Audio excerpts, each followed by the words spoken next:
Don't ever underestimate the power of the body when you put the proper nutrition into it and its ability to heal from even conditions that we've been told are incurable. And iodine is one of the crucial minerals that we need in order for our bodies to thrive, not just survive, but to thrive, to feel awesome, every single day. And so the power of iodine, there's a reason why we carry it. Out of 6 products, there's a reason why it's one of the game changers that we carry in its particular form, being nascent iodine. And it's because of the radical life transformation that it's able to help create, especially alongside the companion nutrients that help it to work better in the body through the synergy of them working together.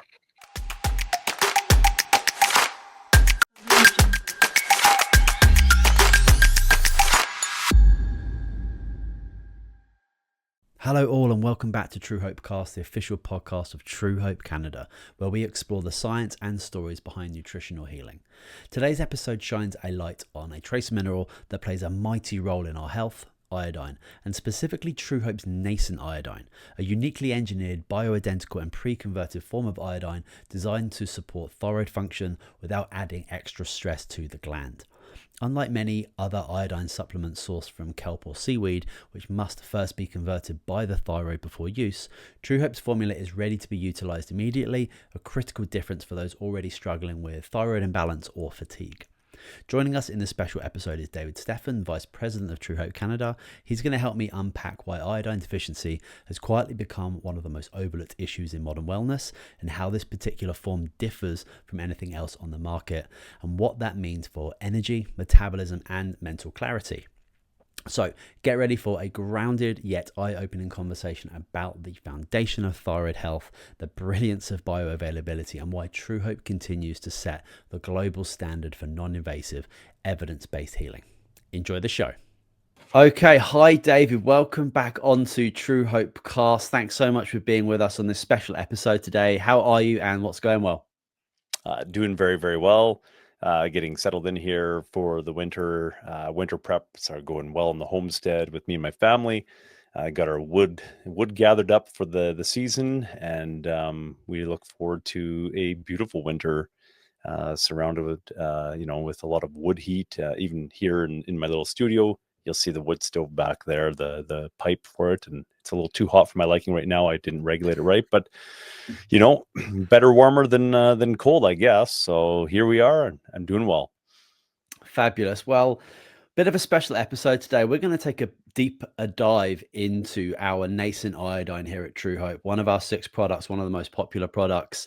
And as I said, thyroid health, such a prevalent thing in North America. I've only been in North America for 10 years, and thyroid health, thyroid conditions only really came on my radar since I kind of moved over here. So that's a very interesting thing to become aware of, the fact that so many people do suffer with thyroid conditions. And I'm sure you'll be able to talk about that. We're here at True Hope Canada. We have 6 products right now, and other companies, some of them have hundreds of different products. And, we're not just, we don't need another melatonin product out there. You don't need another vitamin C product out there. We're producing and manufacturing products for a very specific, unique reason to blend in with Empower Plus, blend in with our other products to take care of a lot of the deficiencies that we see in people where they're unable to get the best out of Empower Plus. So maybe as a bit of an introduction, like why has True Hope Canada produced this nascent iodine product? What was the kind of the birth of the idea of bringing that product to the market? Well, iodine is absolutely crucial for our everyday health. It's one of, there are a lot of crucial minerals, especially that we're deficient in, and iodine is one of those. And as soon as you're deficient in one key mineral, you've got dysfunction in your body.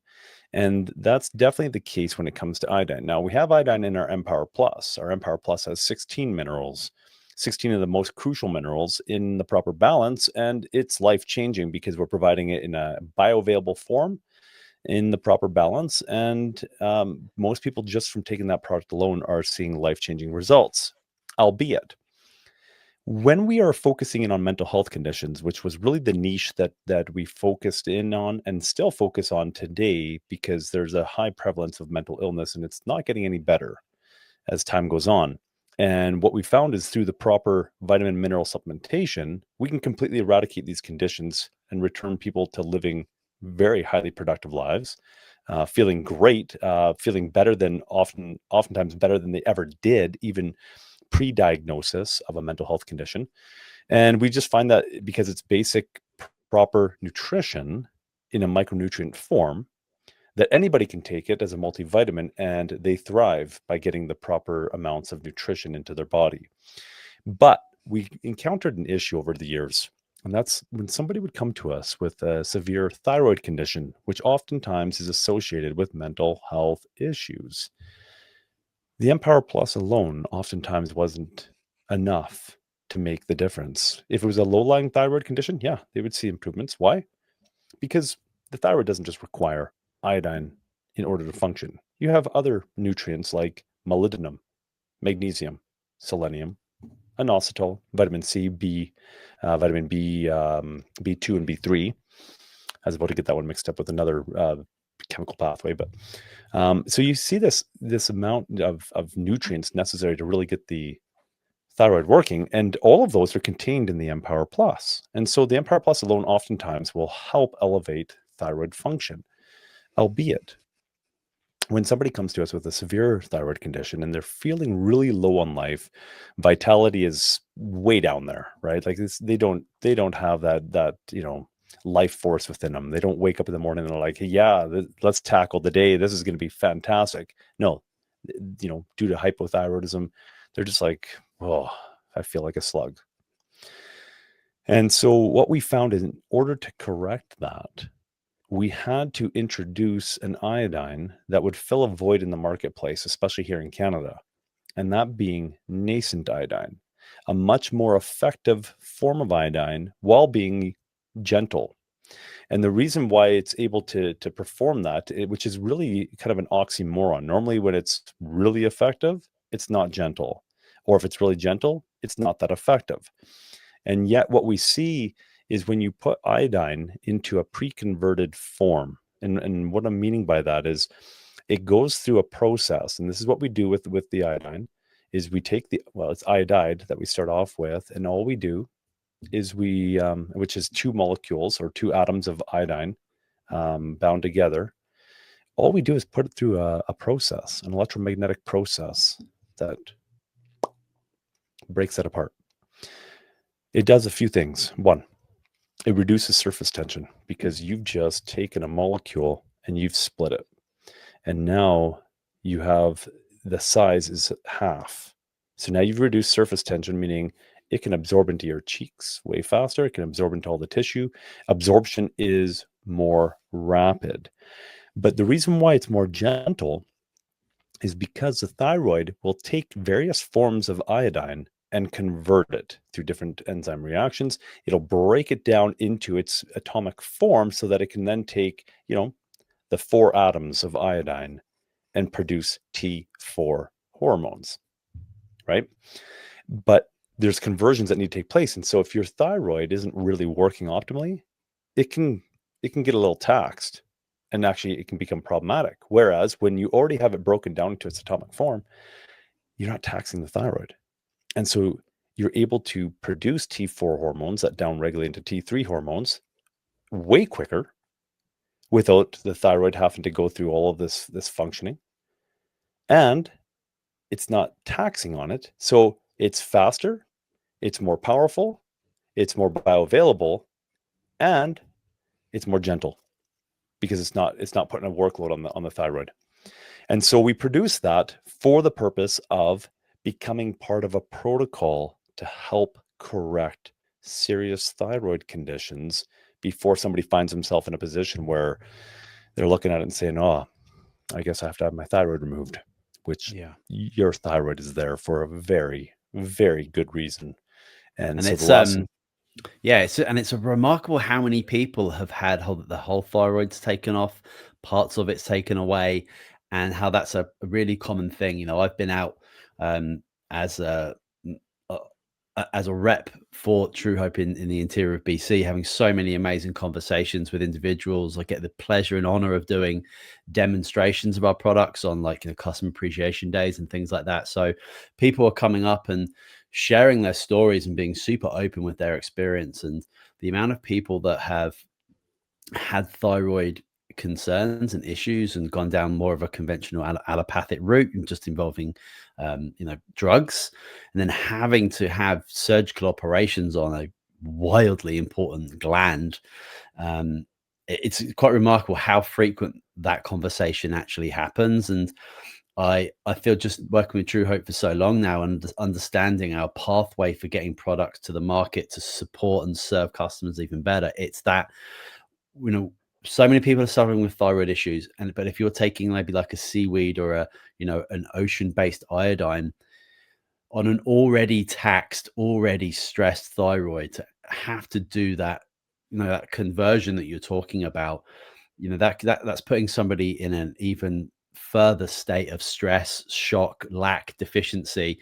And depending on like where you're on this scale of your issue or your concern with your thyroid health, that can tip people over the edge. And that's why this nascent iodine was constructed to come to the market in a very, very different way, to support people who have thyroid issues, who have maybe other things going on for them, where their body is in such an inflammatory stress state, where their ability to absorb any nutrients from anything becomes really challenging, and anything coming into the body can be seen as like foreign, like with like autoimmunity, for example, like very normal things coming into the gut, coming into the mouth, and the body is just attacking it because it has a very, very confused immune system. It's a really wild area to be in, and it's just it's just such a valuable, I call it like this true hope philosophy. Like, why are we doing what we're doing? Why are we putting out this particular Instagram post? Why are we writing this blog post? Why are we doing this podcast? Why are we getting a new product onto the market to serve people? And it's coming from that state of like, we need to be looking at the whole body here. We need to be looking at how can we get people effectively consuming these very, very key nutrients that we can look into the history about the nutrient deficiency that everybody is experiencing. And yeah, it's a wild world. You bring up a really, good point there. A lot of people are, like, hey, well, I'm eating fish, or I'm eating, iodized salt, or I'm eating kelp, seaweed, that type of thing. Okay, well, great. Other than iodized salt, by the way, you should be consuming a good sea salt, and there is some out there that naturally have iodine occurring within them. But so avoid the toxic iodized salt, I would say right off the bat. But let's say that you are doing that, or that you're eating the kelp. Oftentimes the numbers are like 5% absorption rate of the iodine that's present. And so it's quite minimal. And they have it set up within iodized salt. They have the level set in there that if you're consuming what, the average amount of salt is that they would recommend, is that the amount of iodine in there is just enough to prevent you from ending up with goiter. Right? So it's just enough to prevent you from having physical manifestation of dysfunction in the body, but there's still underlying dysfunction. It's just enough to just keep you on the cusp of not showing any physical manifestations that now would need to be addressed. So that's part of the problem right there. Is it's a bad form, right? Or inadequate form. So even in what we were getting from kelp and fish, which is good, you should be, eating a diet with rich in iodine if you can, but being very mindful as well of the sourcing of the foods that are containing iodine, because oftentimes they're coming from oceans where, for example, the Pacific Ocean. I stopped eating fish back because most of it was coming from the Pacific Ocean. So I actively stopped eating fish unless I knew the sourcing, and oftentimes freshwater sourcing from pristine areas, whatnot. I'll go ahead and eat fish, even though I'm generally vegetarian. But I stopped actively eating it back in just after the Fukushima event of 2011. I stopped eating the fish. And the reason being is because it became quite identifiable, albeit not spoken of near enough, that there was a lot of fallout that was finding itself onto the western coast of Canada and the western coast of the United States. The initial onslaught was radioactive iodine 131 that ended up coming over, and that was airborne. And they changed the levels in the US as to when they should raise an alarm. That way they didn't have to raise an alarm. And here in Canada, they just shut off the monitoring systems, except for none of it. And none of it, which is, further up in the Arctic there, in the far north, about central, I guess, Canada, north central Canada. So not even on the west coast. And yet what they found with the monitors that were left on there is that there was a 3,000% increase in airborne radioactive iodine 131. Now, here's where it becomes problematic. You have people that are deficient in iodine. The thyroid's hungry for iodine. It now finds a source of iodine, radioactive iodine 131. And so now the absorption rate is increased significantly. And you're now absorbing radioactive iodine 131 into the thyroid. And that's when it can create major disruption. And that's why you would normally use like potassium iodate to just clog the thyroid, right? For lack of better terms, you're just plugging it up with this form of iodine, which is less than ideal, but better than getting radioactive iodine into your thyroid, and it prevents the absorption of radioactive iodine into the thyroid. If you have sufficient levels of iodine and you end up with a situation like that, your ability to absorb the radioactive iodine 131 is significantly decreased.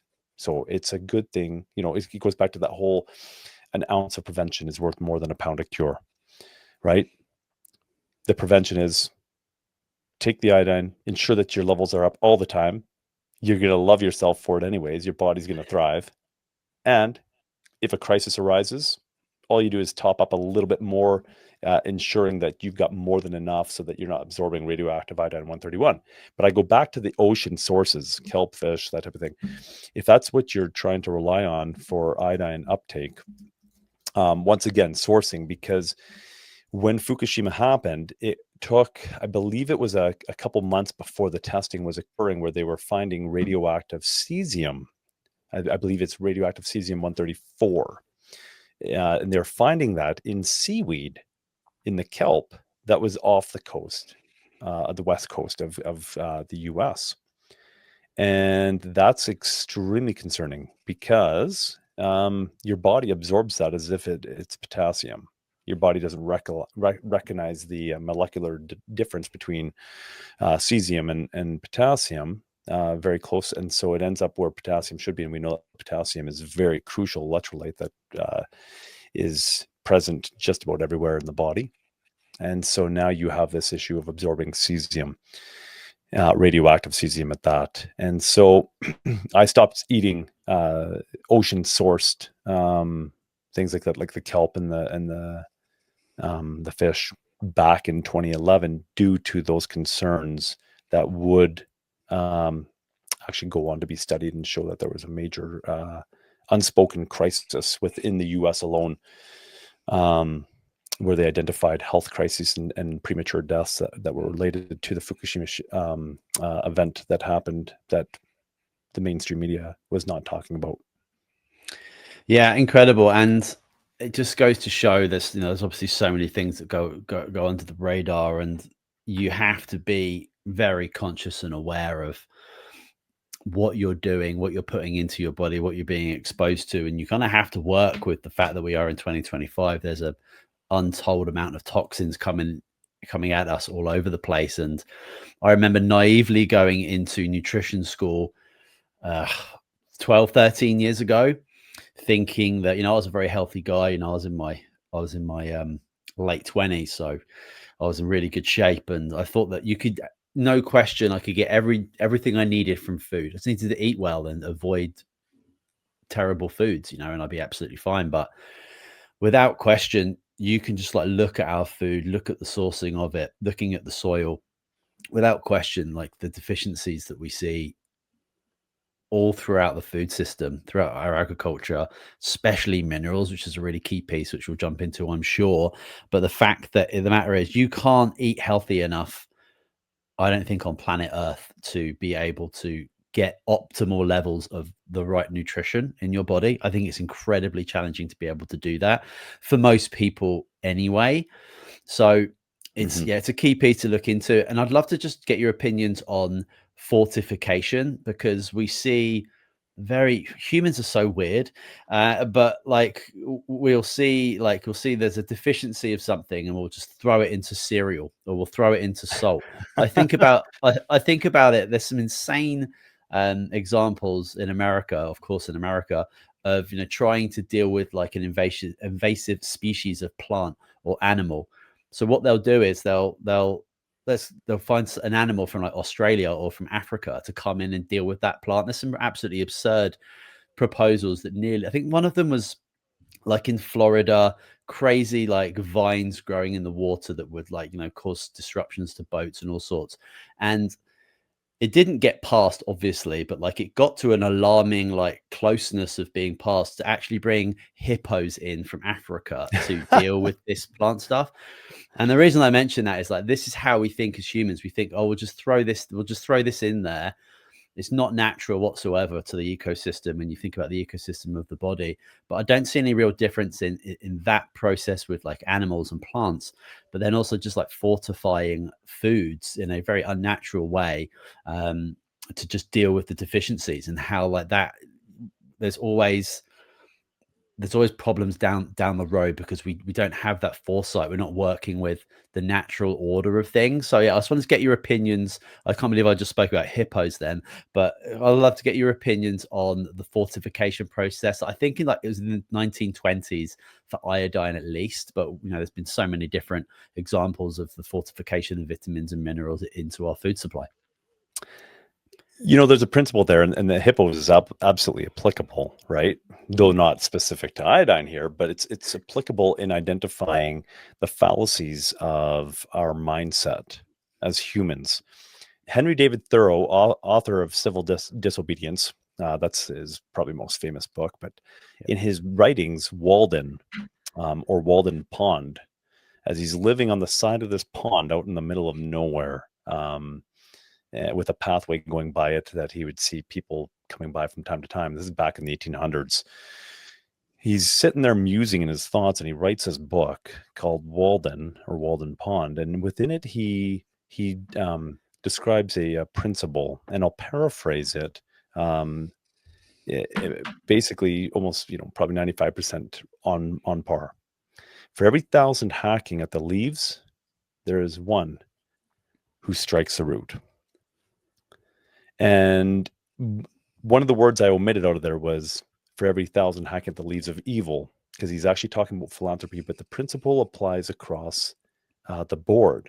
He's talking about government intervention philanthropy, but for every 1,000 hacking at the leaves of evil, or hacking at the leaves, there's one who lays his axe to the root or strikes the root.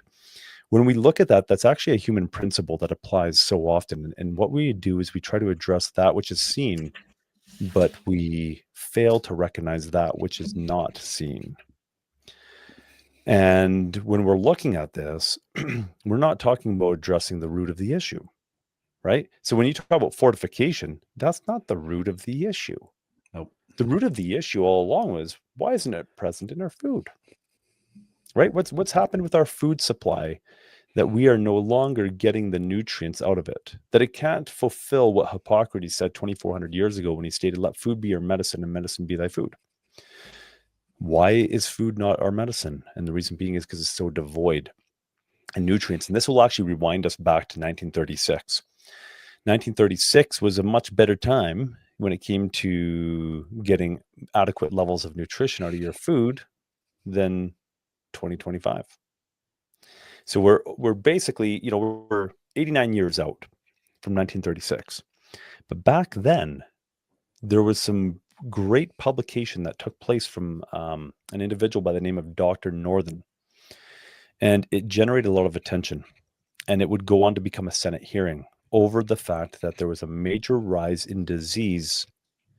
And what they had identified, what Dr. Northern had identified, is that it was due to the mineral deficiencies that were prevalent in the food supply back then. compared to where it would have been 30, 40 years before that. Now, this was a real turning time. Remember, the Industrial Revolution, we're coming out of that, but they revolutionized how agriculture would take place. And it would absolutely change human civilization. It would change where we would live. I live out in the middle of nowhere here. You rewind 100 years ago, and I would have neighbors every quarter mile, right? But not today, right? Because agriculture was industrialized, and because it was industrialized, quantity over quality became the model where they could mass produce food, and they did. And they did at the cost of the soil, the cost of the plants, and ultimately the cost of humans or any other organism that was consuming the vegetation that they were growing. And so back in 1936, there was already a looming crisis, and they identified it. And you can find that in Senate Document 264. If you look up Senate Document 264, 1936, you will get that document. And it's a very interesting read, very telling read. And, one of the quotes out of it that I like the best is that a deficiency in any one of the major minerals will result in disease. And it's absolutely, absolutely the truth. I mean, we know it. We've lived it. We've worked with it now. Truehope, we're coming on year 30 here. And that's exactly what we have seen is a deficiency in any one of the major minerals will inevitably result in disease. And so iodine is one of those. And so we've got an issue when you start fortifying food. One, fortifying with the wrong forms. That's what we've learned is that, look, like when you pick up a bottle of Empower Plus and you look at it's 37 ingredients here in Canada, or the 36 ingredients in the international supplied product, it looks like a multivitamin mineral supplement. But yet it's producing results, scientifically verified results from dozens of studies that no other multivitamin is producing. And the reason being is because it's not just about what you're putting in it. It's about what form it's in and the balance of it. Because we can take iron oxide, and that is a form of iron, but you're not going to do much with it. Very cheap form of iron. I mean, most of us could just go out and scrape some off of, a car or something like that that's starting to rust. And there you go. You have iron oxide, but your body's not going to be able to assimilate it. So when you take a look at how they're fortifying cereals and stuff like that, it's lousy forms. It's basically doing lip service. It's a selling feature, but it's not actually producing results. And oftentimes when it's in the wrong form, if you do absorb it, it can produce the wrong results. Yeah, it's the fortification is very, very interesting. And again, I go back to like the Truehope philosophy. I think of just you were talking there about Empower Plus and the formulation, very deliberate combinations of products and in particular forms. It makes me think of for aminos as well, like 23 free-formed amino acids, 22 of them based off, human breast milk. Like where would you possibly go to look for the best possible form of nutrition? And it would be within, that incredible first food for all of us. And that's kind of like what we do here at Truehope. This is the philosophy. This is the idea. This is, we're not just throwing stuff against the wall and putting stuff out there. There's a lot of very, I want to say, unique, deliberate thought process that goes through getting a product. It's not about like what's not on the shelf right now. What's this company doing? How do we compete with it? It's like it's way different from that. It's going beyond the root. It's going beyond it. It's quite a biblical process, if you ask me, being able to like look at what the human nature has done, what Mother Nature has done for us as well, and how can we mimic a product in the best possible way to get it onto the shelves and get it into the lives of people. Because we've mentioned it, this 2025, we're all nutrient depleted. I can't imagine it's going to get any better in regards to the soil, to the soil integrity and food integrity, and the trillions of dollars that's spent worldwide on providing really garbage food at really cheap prices that's just completely crushing us from the inside out. So I can't imagine we're going to get a lot of support and help there. And it's like, I feel so proud and honored to be working for a company that takes a very, very different philosophical approach to these things. And I'd love to ask you, because being out working with stores and retail staff and customers now for the last few months, which has been such an amazing process, I'd love to ask you a little bit about, you've touched on it, but the kelp versus nascent iodine product, and the fact that I was doing a demo in Kelowna last week, and our iodine is next to 3 other iodines in that store. And then you see the other iodines are like $17.99, $19.99, $20, and then ours is next to it at $50. And then people will look at that without any prior information and be like, well, there's no way I'm going to buy this one. What's this Truehope trying to do over here? This is insane. I can get 3 bottles for this. So, and it's a really big point, because I do we do these, all of our reps, all our amazing reps across the country, when we do demos in different stores, we do iodine patch tests, and we're able to actually give people a pretty good indicator in 30, 45 minutes of what their levels are like, just by applying a few drops of this nascent iodine, which, we've already discussed is very, very unique. And you can actually see kind of where your levels are at. And then people are super interested to know more about the product. Then I walk them over to the adrenal or mineral section where that might be had, and they'll see the price difference, and they'll see it's wildly different. So I wonder if you could just touch on that, because it's a common question that we get, and there's a good answer for it. So why don't you take that away for us? Yeah, it's a multifaceted answer. So first of all, when we're talking about quality of product, and when I say quality, I'm going to associate that with the ability for it to deliver results. We put it through the process. We could just put out an ocean sourced product, like that's been extracted from kelp, or we could just take even iodide and just put it into a liquid form, right? Put it in with the alcohol or a glycerin base and supply it. And we could easily do that, and we could easily compete in the marketplace at the price that is pretty reasonable out there for those types of products. And we could do that. But we don't, and we didn't. And for very good reason, because those products are already available there. We have no problem saying, hey, look, you want to get better? Somebody phones us up and they're like, hey, I've got this condition. Maybe it's Hashimoto's or it's Graves'. And we're going to make recommendations. And first of all, anybody who has Hashimoto's or Graves' is probably going to know that you don't take iodine typically. But we'll get into that in a minute, because there is a way to do it, and a very effective way in which those conditions can be corrected in not so long of a time. Actually, it's really quite exciting. Well, and so I presume we're going to circle around to that. But now that I've raised the flag, I'm sure we will. But let's say that somebody phones up and says, hey, I want to get this corrected. We have no problem saying, hey, well, go to your health food store and just pick up a product. Pick up an iodine product, whatever. The only reason that we actually released the one that we did is because of the fact that we have the ability to put it in the unique form that it is, that makes it work much better. So it's filling a void in the marketplace, especially given some people have concerns around, if I take too much iodine, we can end up with thyroid congestion, in essence, where my thyroid is not able to process the form of iodine, right? So we've taken the guesswork out of that, once again, making it more gentle, more effective, and quicker at producing T4 hormones, downregulating to T3 hormones, which regulate the metabolic rate of every single cell in the body. Now,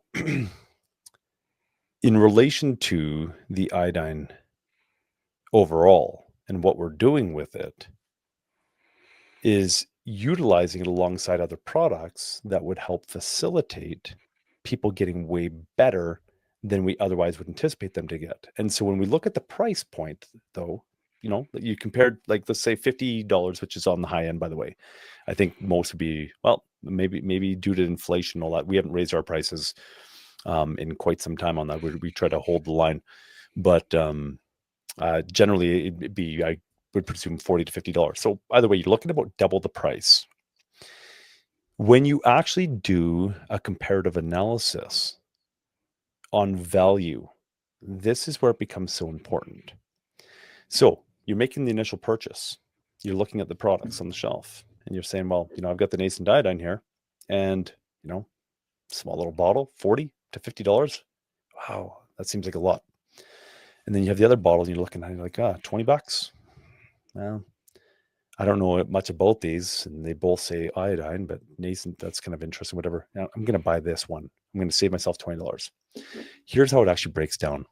You're not saving yourself $20. What you're doing, if you break it down on a day-to-day basis, is you're saving yourself about a dime or two per day to take something that is not going to produce near the results. Now, people will go and they'll spend $5, $7, $10 on a good coffee nowadays, right? To get a good pick me up in the morning. Why? Because they like the way it makes them feel.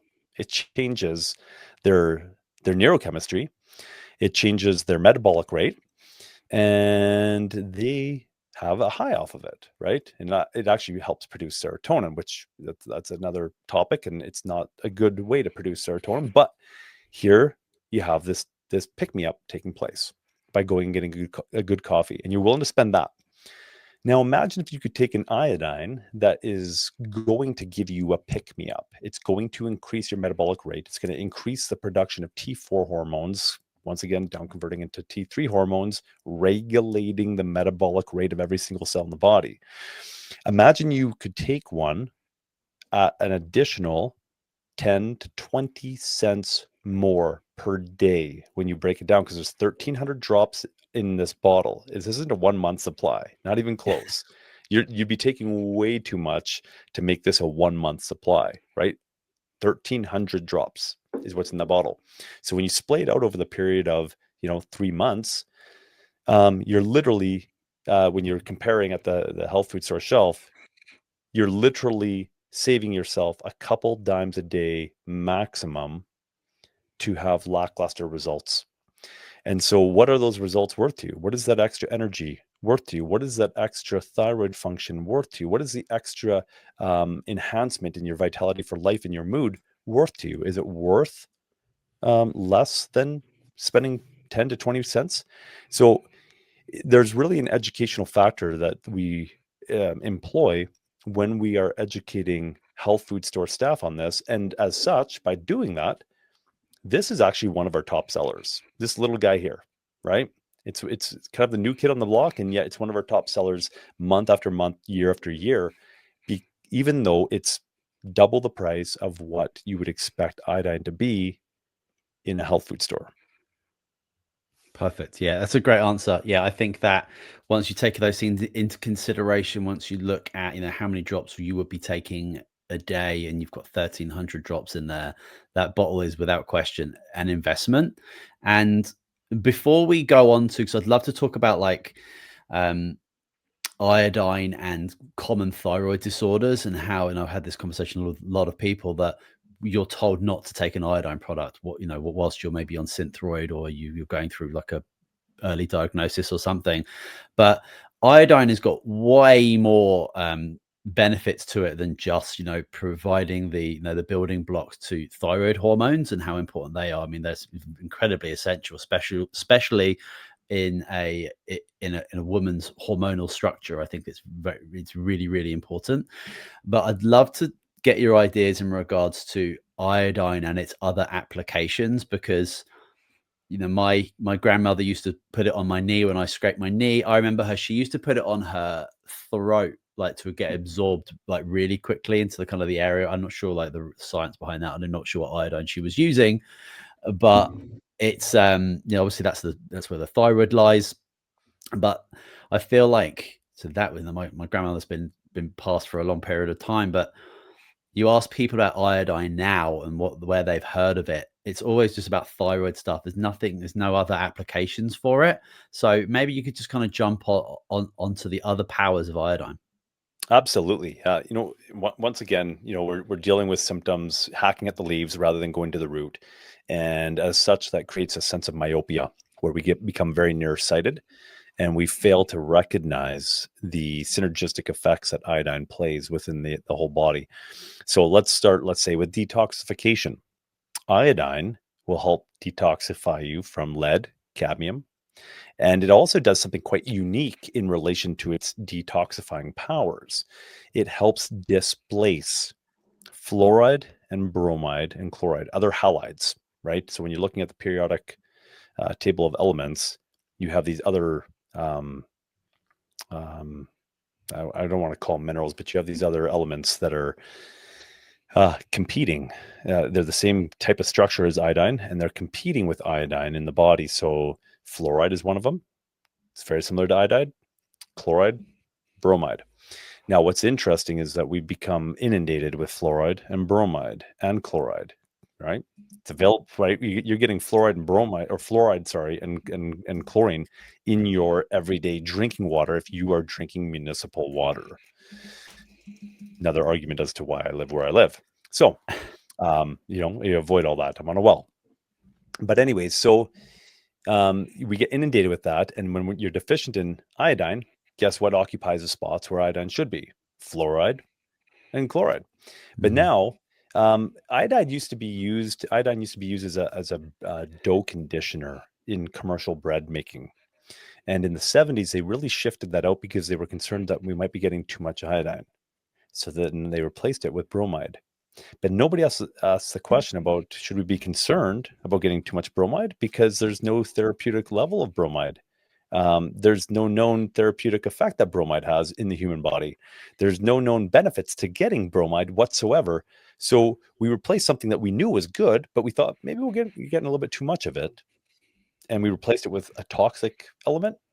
Makes a lot of sense, right? But it happened nonetheless.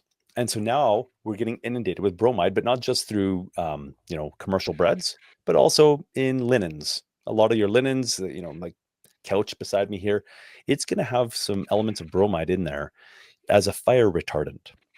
And we're absorbing that through our skin.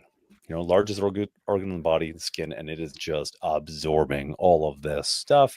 You're sleeping at night on these linens, and they've been treated with a fire retardant type bromide concoction.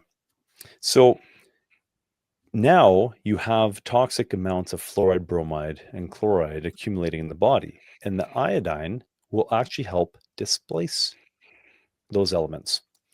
And this is why it's actually crucial to start off slow with iodine, because if you detoxify too fast that your body is incapable of flushing it out through the kidneys, it will come through your skin and in a very itchy form of rash called a bromide rash. And so you want to avoid that. That's why you start slow, because the detoxification is inevitable. It's going to happen. Let it happen at a gentle rate that you barely recognize it, versus at a rate that you're breaking out on with these hideous type rashes and you're scratching yourself because they're itchy to the point that you're breaking skin.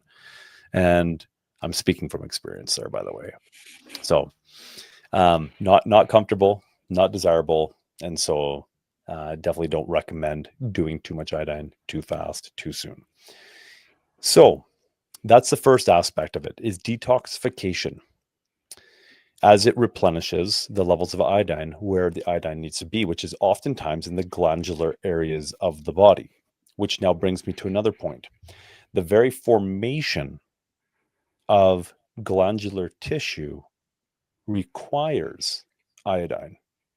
And if you are deficient in iodine, the ability, or the, I guess, propensity that for your glandular tissue to develop cysts, malformations of that glandular tissue, is increased significantly.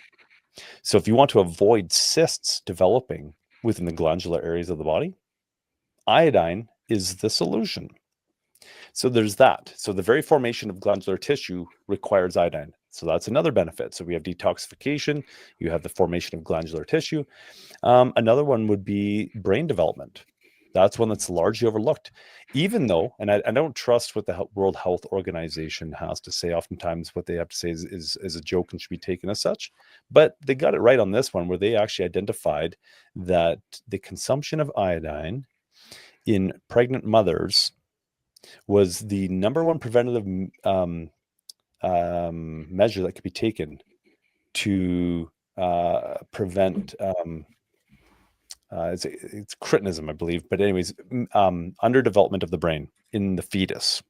So brain development of these unborn children is absolutely crucial to have adequate levels of iodine in a pregnant mother.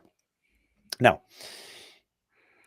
even with adults, it's very, very important that iodine consumption happens because our body is continually either degrading or upgrading, if you will, depending on the environment that we create within it. And we've seen that. We've actually seen where brain cell regeneration can take place. That was done in animal studies, but it just highlighted that when you radically transform the internal environment in a body, that even if there's missing brain material, that brain material can begin to regenerate and regenerate even in full.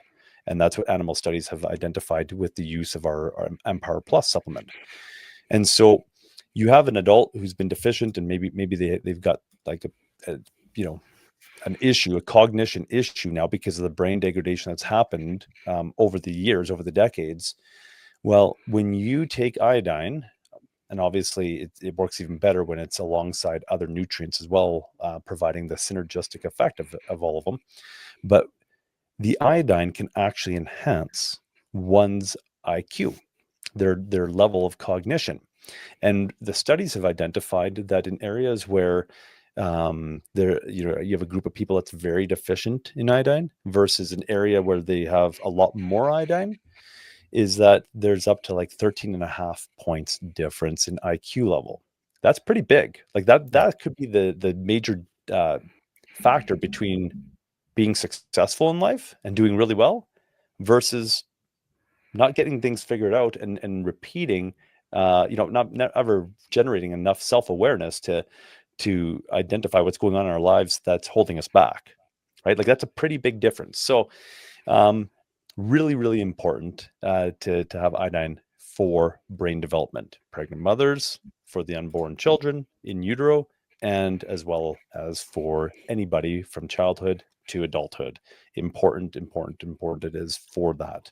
So those I'd are love those. to. Yeah, Sorry, go I'd ahead. just love to just add into that because I've got a lot of friends of my wife who've had babies in the last like couple of years, and I'm actually paying for that with baby fever for another child here, but that's a different story.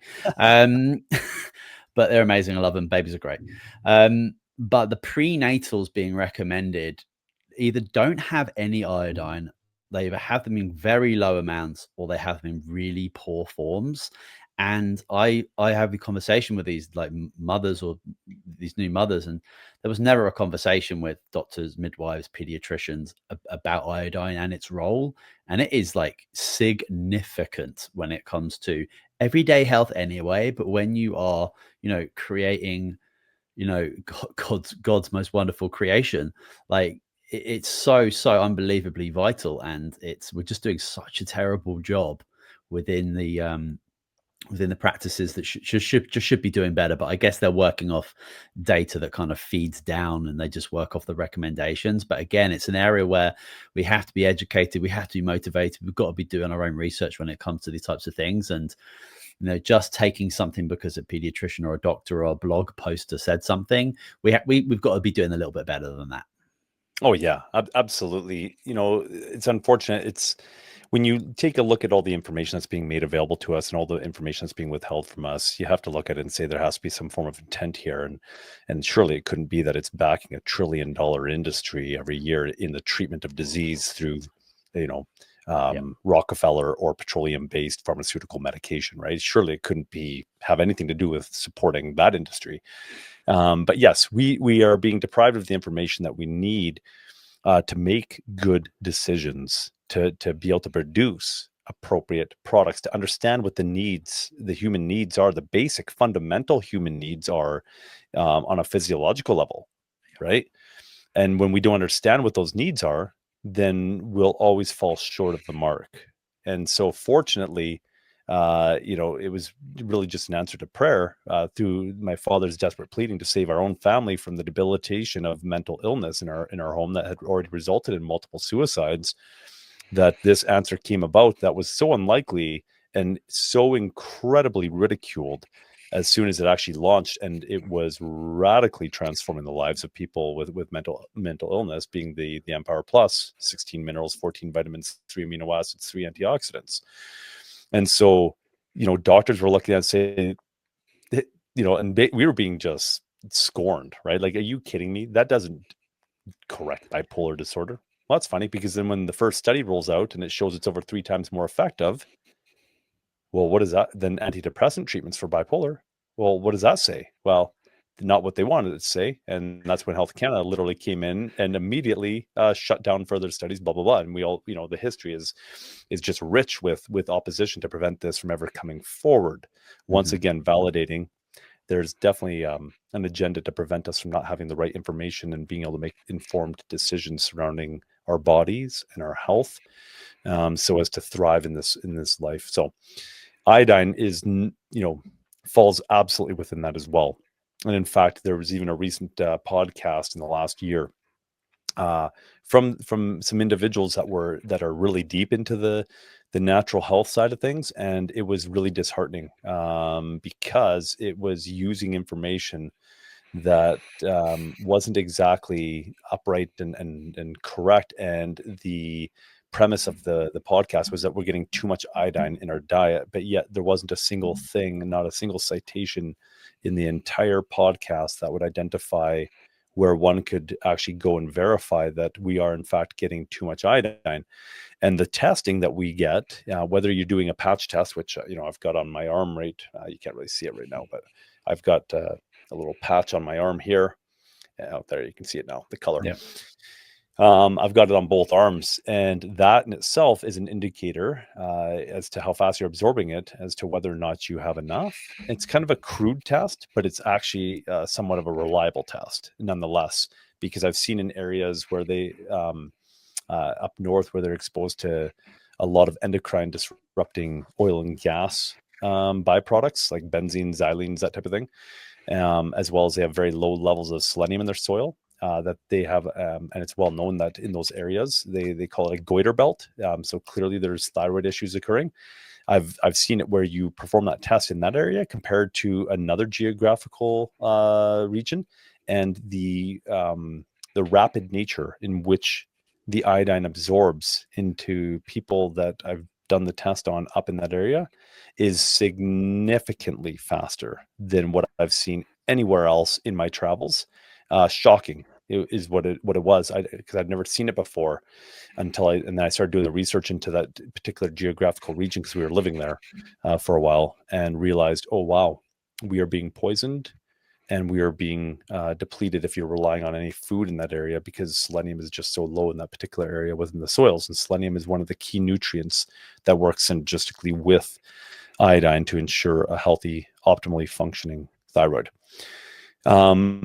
But then also, if you take a look at, like urine tests as well, they will identify whether or not you are getting enough iodine or you're deficient, just based on, you do a test where you take, let's say, 1 milligram of iodine, and then you take your urine samples and identify how much iodine just came out of there. And if you end up with, let's say, 950 micrograms, so 95% of that iodine that you took, if that's excreted out of your urine, then yes, you can say, I have enough.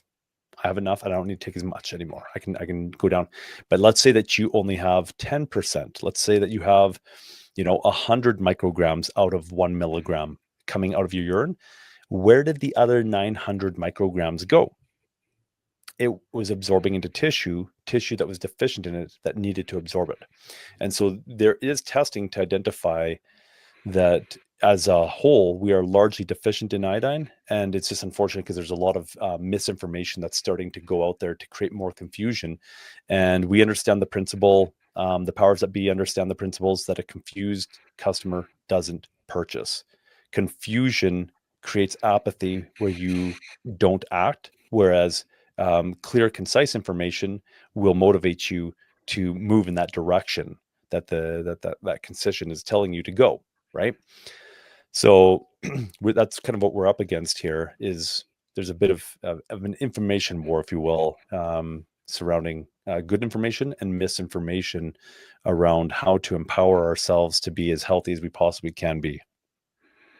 Yeah, and again, going back to, it's so important to do your own research, be skeptical and ask questions, listen to podcasts. Don't take anything as like gospel. You have to be really responsible out there because there's too much information, regardless of where you're looking for it. And yeah, iodine, and especially, I've got young kids and it's winter flu season. I bump up my iodine specifically for that. It's an antimicrobial powerhouse. I don't think there's any virus or bacteria that can thrive in an iodine-rich environment, and that's a really massive thing that we've kind of gone through over the last 4 or 5 years. Really healthy, organic, relatively completely risk-free when taken responsibly. And a really important product. Yeah, you talked about like the toxic load of people, its role in detoxification, iodine in pregnancy, so huge. There's even a lot of research on iodine and cancer prevention. So I think we should jump back on. We'll do a kind of podcast 2 on those specifics, because iodine is just way much more than feeding the thyroid. And I just wanted to ask you one question before we move on to like Hashimoto's disease and iodine. Iodine, you mentioned about heavy metals, and it's displacing those heavy metals to get rid of the body. What's a product that you could take as well? Because you can displace those heavy metals, that's great, but you also have to efficiently get them out of the body. So what else could somebody be consuming and taking at the same time as iodine if they're looking to use it as a detoxification product? Whenever you're engaging in any form of detoxification, and just to be very clear, the displacement, by the way, with the iodine is mainly fluoride, bromide, chloride. Those are the ones that don't chelate and they don't get pulled out. If you're doing like a heavy metal detox, something like that, it's not going to generally affect fluoride, bromide, or chloride. Whereas iodine will actually knock it out of the place and occupy the, say a hormone receptor site or whatever that is there that was being occupied by this basically false iodine. Looks the same, body responds to it as if it's the same, except that it doesn't actually do the same thing, but it thinks it's the same thing. But yeah, so with like lead and cadmium, it's removing it in a different way. But whenever this is something that people should be doing just on a regular basis, and we should be eating detoxifying diets in the first place. We should be eating things like rich in greens and stuff like that would naturally bind and chelate, to these heavy metals and pull them out of our system. And so you could be taking things like, let's say, cilantro. Cilantro is a fantastic one, by the way, especially when you were talking about heavy metal detox. It helps pull stuff out of your system. Generally you have to heat it up though, and so eating it fresh doesn't do near as much. So you actually have to get it like blanch it, let's say, in hot water real quickly, or have it in cooked food, because there's a chemical change that takes place. I'm currently taking a tincture of cilantro, and in order for it to work effectively, I literally take my tincture and I put it in a little like shot glass, and then I'll put like 140 degree Fahrenheit water in there. So like a nice warm tea type heat, and I leave it for a couple minutes, and I'll drink it, and it does its job then. But that's actually what you need to do. You can take things other like binders, like activated charcoal, especially if we're talking about releasing stuff into the intestines. Things like activated charcoal, bentonite clay, zeolite, things like that. I know there's some controversy around zeolite. Make sure that you know where your sourcing is coming from, that it's a clean form. So things like that, binders that will actually grab onto the minerals or the heavy metals, and pull them out, which, by the way, oftentimes they will grab onto minerals as well. So avoid taking them at the same time as you would say, like take Empower Plus, because what you're doing is you're putting something in to only have it drawn out of your system versus receiving the benefit from doing so. Amazing. That's great. Thank you, David. Let's talk about, I want to be conscious of the time here because it's a long episode, but we're covering so many great topics, and we will certainly do a part 2 where we can talk about more specifics about the other applications of iodine. But I've got to talk to you about hypothyroidism, Hashimoto's disease, because so many people I had the conversation with have thyroid issues. They're told that they cannot take an iodine product, that is not a good thing for them to consume. So we've got other thyroid conditions, hyperthyroidism, overactive, nodules, goiter, thyroiditis by itself. But in regards to like thyroid disease and being told not to take iodine. Where do we sit with that? Yeah, so typically that is applicable to two conditions that are actually being identified as kind of one condition, but at opposite ends of the spectrum as to what it's doing to the thyroid or in how the thyroid's responding. And that's Hashimoto's and Graves' disease, which are literally the same condition, just one's on, for some reason, creates hyper and one's in hypo. And as such, it's interesting. So first of all, you're not supposed to take iodine with it. They're both listed as autoimmune conditions, and you won't respond well to iodine. And so just about anybody who has Graves or Hashimoto's has probably been apprised of that. And I concur for about 3 weeks, because that's all it takes in order to change the environment where we can then apply nascent iodine without any negative effects, which is really cool. And all we do with that, I'm just going to, kind of let the cat out of the bag here, because it's a very, very simplistic protocol, requiring 2 other products of ours, plus another product that we just recommend you go to the health food store. You can get fantastic versions of it there that work. And it's simply this. First, the foundational formula, the fundamental nutrients in Empower Plus, we need to utilize this to embolden the thyroid, get it working well. Why? One, just right off the bat, aside from the fact that it's a very holistic approach with the 37 nutrients in here that are working synergistically and in proper balance, but it contains the molybdenum, it contains the vitamin C, it contains the vitamin B2 and the B3, and the selenium that's necessary, and the magnesium as well. So there you go. You have 3 other minerals there, and it contains small amounts of inositol as well.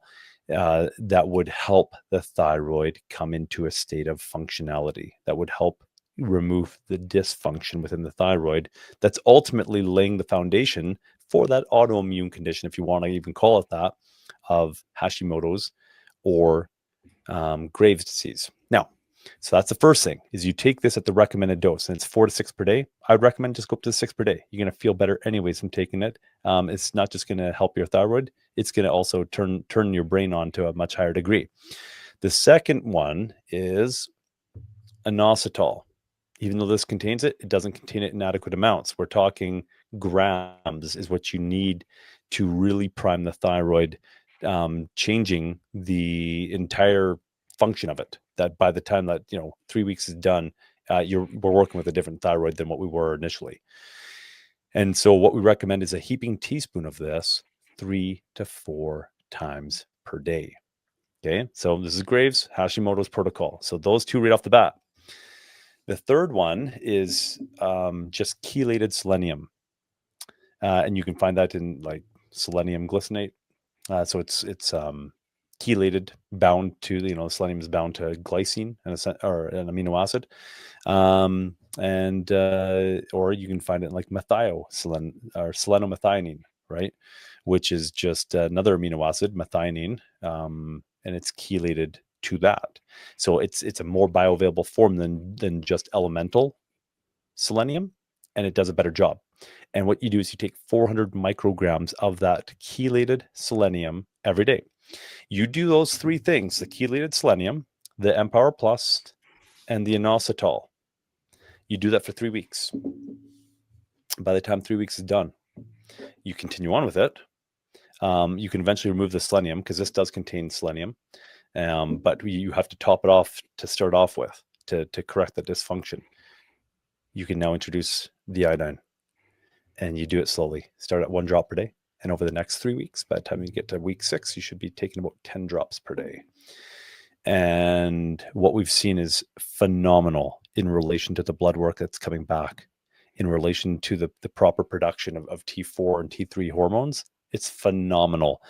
I've seen turnarounds. The most dramatic case that I saw was not that long ago. Young lady, and she always had incredibly elevated thyroxine levels. And I gave her the protocols. They went down to a store the next day and picked it up. And 7 days after picking up the product, so they had a full week to be on it, she had her blood work done, because her blood work was done on like clockwork every 6 weeks. And so it just lined up that that's when it was to take place. her endocrinologist got back to her and said, with a phone call, and said, your thyroxine levels have normalized. 7 days. 7 Wow. days. And we hadn't even introduced the iodine yet. We were just fresh into this, and this is somebody who was diagnosed with Graves. And all of a sudden, because I'm like, well, where would your thyroxine levels normally be? Well, elevated to extremely elevated. Oh, how interesting. I said, you ever see them in the normal range? No. I said, well, that's fantastic. That was faster than I thought it would be, but cool. Like, what a blessing. And so we've seen that. We've seen dramatic changes, and not just with her, but we've seen the changes where just people they start to feel the difference within, 1 week. They're looking at it and saying, there's something changing. And so that's how we approach these incurable conditions, autoimmune conditions of Hashimoto's and Graves, which oftentimes would result in radiating the thyroid or removing the thyroid. And yet here we are putting the proper fundamental, I'm going to be very, very, very emphatic on that. Fundamental nutrients. These aren't herbs that we're using, and I have nothing against herbs. These aren't homeopathics that we're using. These are actual nutrients that your body needs. They are essential nutrients. And all we're doing is taking that, looking at the root, identifying the root of the dysfunction and addressing it with the nutrition that we needed all along, the nutrition that should be in our diets every single day in adequate amounts, but it's not. We are getting every one of those ingredients. You're getting inositol every single day that you're eating. You're getting inositol, right? You're getting 33 out of the 36 ingredients in here every single day just from eating. And it almost doesn't matter what you're eating. You're getting those ingredients. But you're just not getting them in adequate amounts. That's the issue. And so now we're supplying them in the right form in the adequate amount, and the body is correcting itself. So what we're actually identifying is that many of these issues are merely nutrient deficiency disorders that have resulted in dysfunction. Call it what you want. Good. You can put a label on it, Hashimoto's, Graves. But what was the underlying situation that caused that condition to arise? Oh, you were lacking nutrients. And some people argue, yeah, but wait a minute. Environmental toxins. We have way more toxins than we've ever had before. That's true. But toxins will not generally be able to wreak the havoc that they do unless you're in a nutrient deficient state. Because if you have proper levels of nutrients, one, your methylation is enhanced, which means your detoxification is enhanced, which means you're able to, and I'm not saying I'm being an advocate of being subjected to being exposed to environmental toxins by any means, avoid it like the plague. But if you are subjected to them, if you are introduced to these environmental toxins, you can rest a little more assured that your body's natural detoxification processes are actually working the way they should, and that you're not going to end up with some incredible disease from being exposed to, normal levels of environmental toxins. I'm not talking something extreme like hexavalent chromium, as we're all aware with like the Aaron Brockovich story and whatnot, right? But so within reason, our bodies will handle being subjected to these types of toxins without having to go through incredible lengths or jumping through a lot of hoops to clean our bodies out, if we have the nutrients that we needed all along. Fantastic. And, we have these disorders, we have these diseases, which, symptomology, ticking of boxes, you have your bracket labeled disease, but it can take months, years, decades for some people to get into that position where they actually have, like a thyroid disease, thyroid diagnosis. But before that, there are certainly signs and symptoms. The body is incredibly intelligent in regards to letting us know when there are issues on the rise, and then that disease ends up manifesting, in my opinion, when the body just can't handle the deficiency anymore. So maybe you could let us know about what are some of the most common symptoms or warning signs that someone might be low in iodine without realizing it, and then not doing their very best to avoid getting to the state where they actually have a serious disease. Well, oftentimes just metabolism and energy levels, right? Like Dr. Brownstein, he's one of the world's leading experts on thyroid conditions and the administration of iodine. And he talks about how many people are walking around with thyroid conditions that have not been diagnosed, and how it's actually becoming quite a norm within our society, to the point that if we're grading off a curve, most people are walking around with thyroid dysfunction, underactive thyroids, maybe they're overactive, but dysfunctional thyroids nonetheless. And they don't have a clue, because it seems like that's normal, because so many people are walking around with these conditions. And it's not until it gets to an extreme level where you start to see it, where you see, let's say, massive amounts of weight gain or something like that, and nothing is regulating properly. The whole endocrine system has come into a state of dysfunction that it's not, all of a sudden then it's like, oh, I better go find out what's going on, and you get a diagnosis. Well, realistically, the issue should have been addressed years before that even showed up physically. And so oftentimes there's also just, the feelings of depression and stuff like that, where you just feel really low in relation to life. And that can also be an aspect of that. Obviously, there's a lot of overlap with what we're doing with supplying the body with, the 16 other minerals or I guess 15 other minerals in here, because there's 16 total, including iodine. But there's the fact that it could be other minerals deficient that are causing, mood disorders, which we see, right? Like the very production of serotonin to get tryptophan to turn into serotonin requires 2 enzyme reactions requiring 6 vitamins and minerals: iron, methylfolate, vitamin C, D, and B3, as well as activated B6, pyridoxine 5-phosphate, right? And so we see how those play into the production of serotonin to make us feel good, and the same 6 nutrients are necessary to take tyrosine and convert into dopamine. And so, maybe iodine wouldn't have impacted, the serotonin or dopamine production. And if we're not producing enough of that, we're going to feel pretty lousy. But let's say you're producing enough of that, but you have a thyroid issue, you're just going to feel pretty lackluster quite often, or overly elevated. You're going to speak way too fast. Your mind is racy, and your body's going to generally identify that you have a hyperthyroid issue, because you have like no excess weight. You can't gain weight because your metabolism is running too high. Everything's just overactive because of it. So there are telltale signs. But at the end of the day, the approach that I love to take is ensure that you are getting the vitamins and minerals, amino acids, and omega fatty acids that you need on a daily basis. Let the body take care of itself, and watch your body come into a state of homeostasis where you are in balance. You feel great, versus trying to chase down symptoms. Yeah, and I'd also just love to throw in there, I talked earlier about how important it is to do your own education, do your own research, and become your own health advocate on your own personal journey, because nobody knows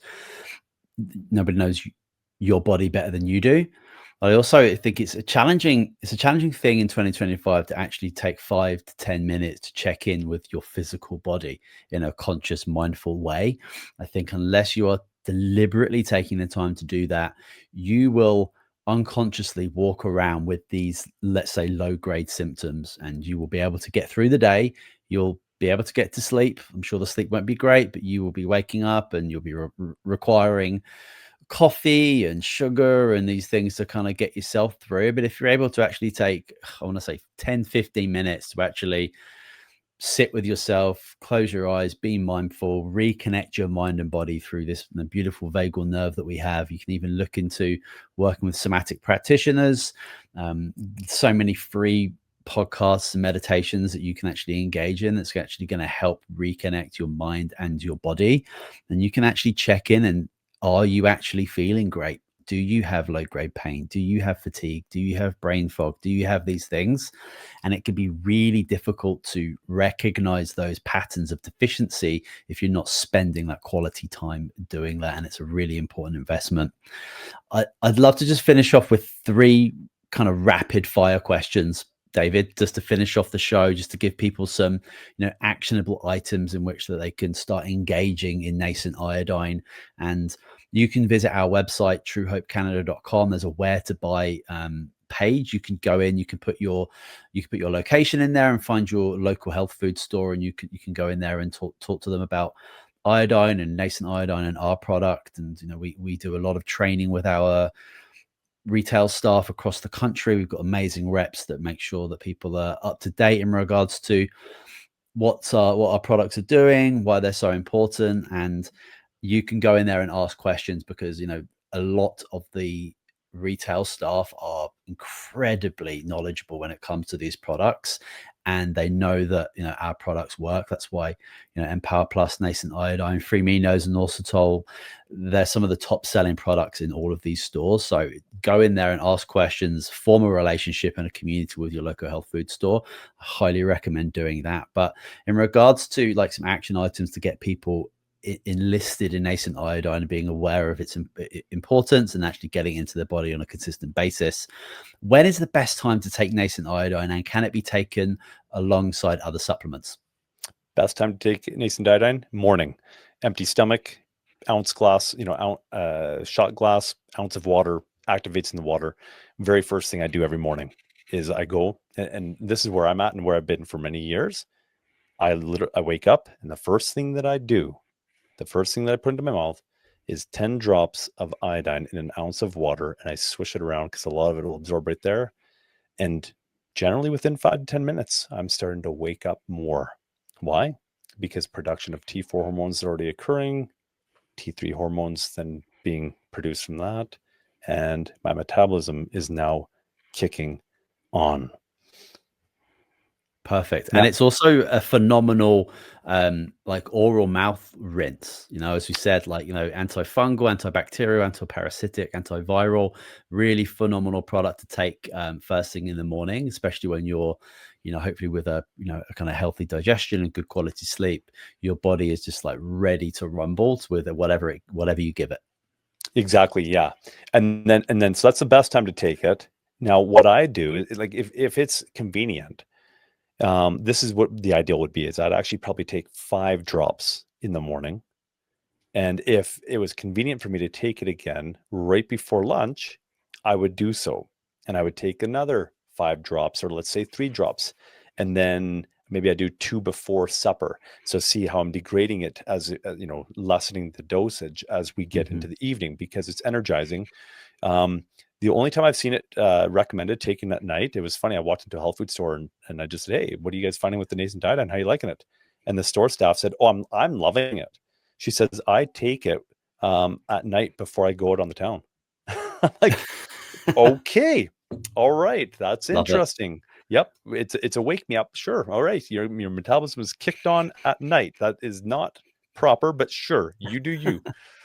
And so, yeah, if you want a good sleep, don't take it before bed. But that's the ideal, is to take it throughout the day, because it's active really in the body for about 2 to 3 hours. And so you don't want to, diminish the amount that's available for the thyroid to be producing T4 hormones and just take a spike in the morning and then nothing else. So that's actually one of the reasons why I do the patch test there, is not only as a test, but as an extended release, because now it's slowly absorbing my skin, because I know that I'm not likely going to get my second and third dose in, but I know that it's easy to get my first dose in. Why? Because it's habit. It's been habit now for over 10 years. First thing I do in the morning, I go and walk to my Berkey filter, and I pour an ounce into the glass, 10 drops, swish around, done. And then after I'm done my shower, I then go and put 3 drops on this arm and then 3 drops on this arm. So I'm actually getting 16 drops per day. And I've been doing that now for the better part of, well, actually over 10 years. Since we first introduced it. Actually just over 11 years. It was September of 2014 was the first time that we started putting it to the test. We hadn't released it yet as a product. It was in testing phase.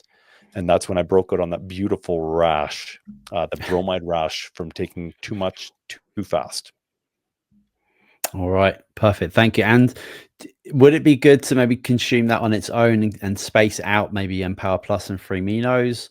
What do you think about that in regards to other supplements with iodine?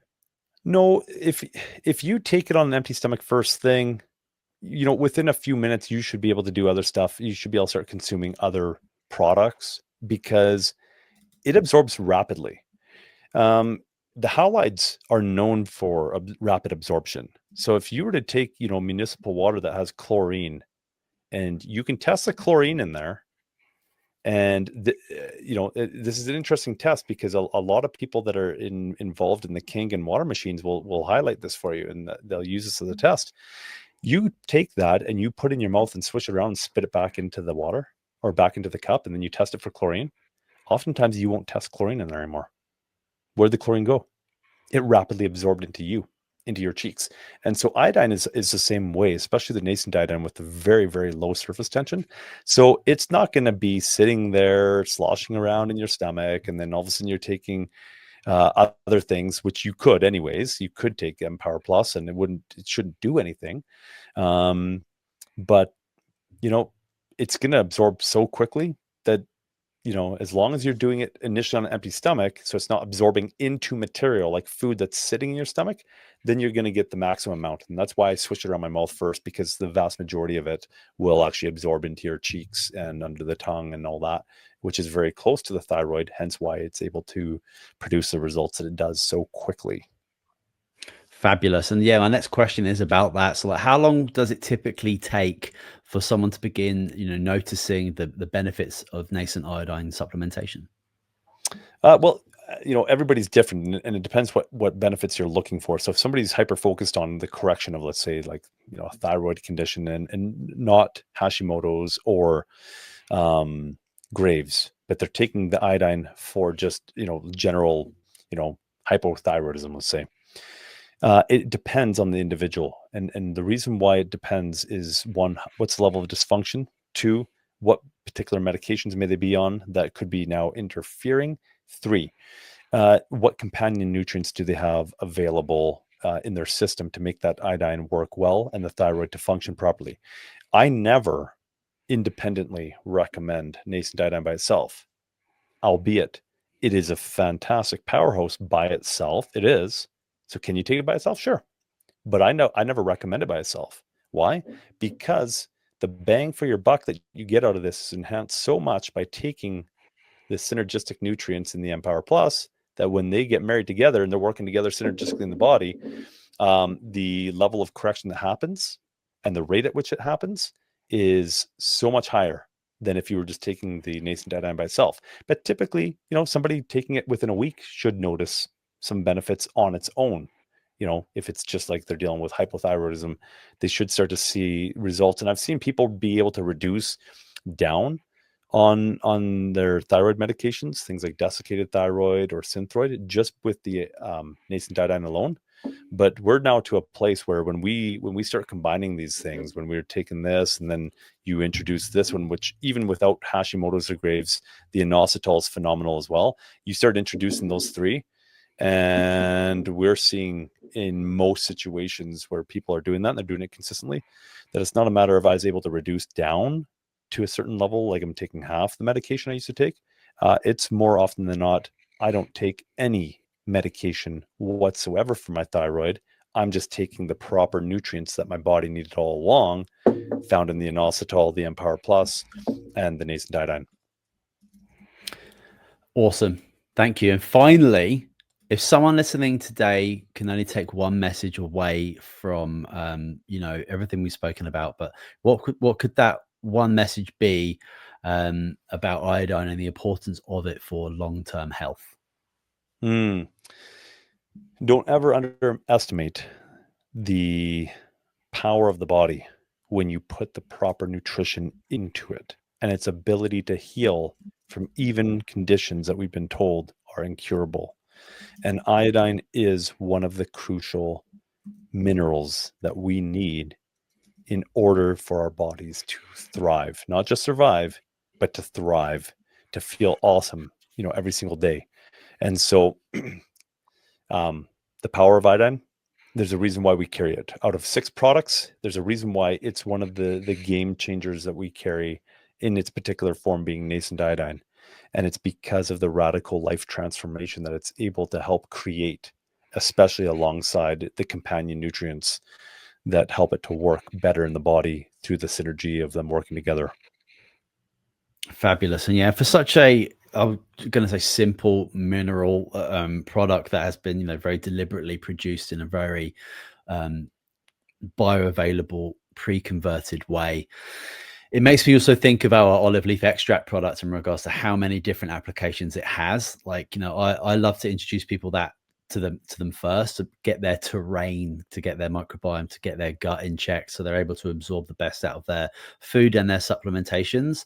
And it just goes to show again, like this whole True Hope philosophy. Let's get products out there that are really, really, really powerful, produced in very, very unique, wonderful ways, but have more than one application, because the human bodies are complex, people's experiences are complex. But when you're giving people that foundational base of nutrition, as well as taking care of these really common deficiencies, dysbiosis, inflammation, thyroid disorders, once you kind of take care of the base level and you're providing your body on a consistent basis these very vital nutrients, the body will work wonders and it will do what it's supposed to do, which is to make you feel incredible. But there's many factors working against all of us that are just constantly causing depletion, stress being probably one of the biggest one of those. But that's why we have this phenomenal product, Empower Plus, and we've coupled it up with some other products as well that can really do wonderful things to change people's lives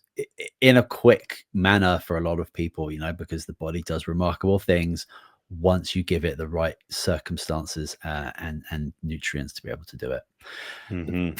Thank you so much, David, for coming on and talking about our Nascent Iodine. I've been really excited about this episode because I have so many questions about iodine. There's so many different applications, and if we can provide people with just, the basic understandings of the importance of nascent iodine and making a really conscious decision when it comes to actually picking that bottle up off the shelf, comparing it with the other ones that are available, and recognizing that you can't put a price on your own health.